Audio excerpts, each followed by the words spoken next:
set of expressions can have several different possibilities for how many solutions there are. There could be only one solution, and that is likely what you've encountered so far in your math life. But there could also be no solution, or there could be infinitely many solutions. This video lesson is going to explore those and how to identify how many solutions each has and what the graphs look like and such.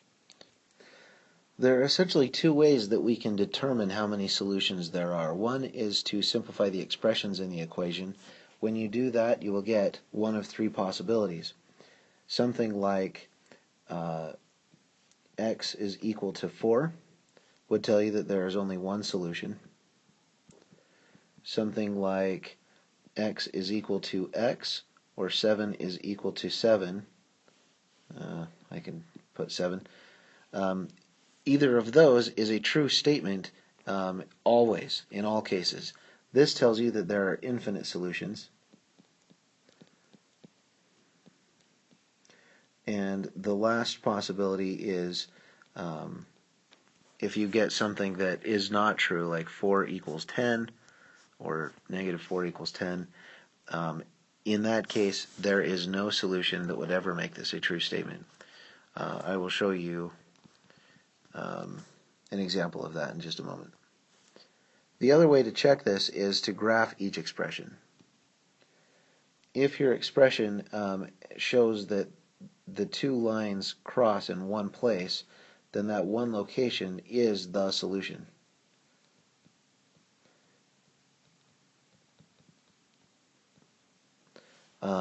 If your lines overlap, and so it actually only looks like there's one line, then any point on that line is the solution. If you end up drawing the lines so that they make parallel lines, then they would never intersect, and there's no solution for that. In this example, we will see that we will get infinite solutions because the answer works out to either lose the variable or else the constant on both sides. So we need to simplify this right side first, and we will get all of the work here on the left is the same, and on the right side I need to distribute. So I get 5x plus 6 minus 2x, that's the distribute step there, plus 1. The left side still stays the same because I still need to keep simplifying the right side.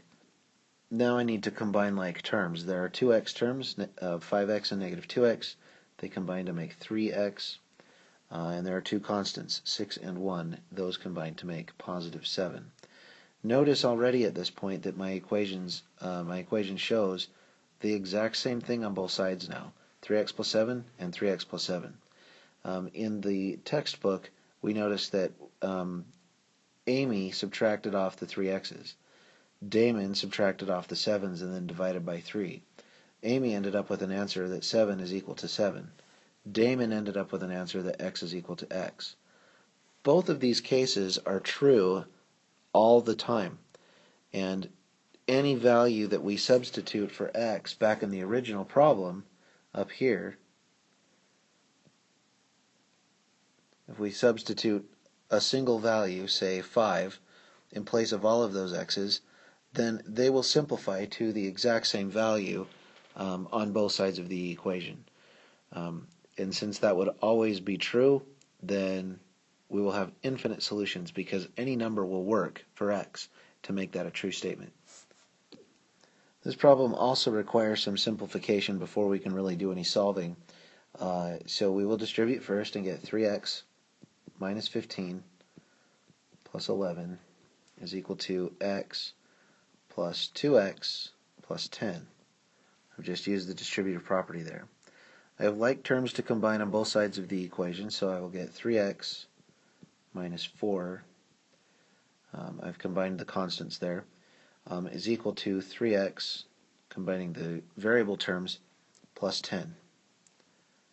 If I subtract 3x from both sides, both of the x terms are gone, and all that's left is a false statement. This false statement is made true when I finally go and put that little slash through the equal sign, but technically it was false all the way along until I put those slashes in there. These false statements are what I identify as your clue that there is no solution. Any value I go back and put in place of all of the x's in the original statement will not make it true. If I plug a 5 in there, I will get a false statement at the end. If I plug a 9 in there, I will get a false statement at the end.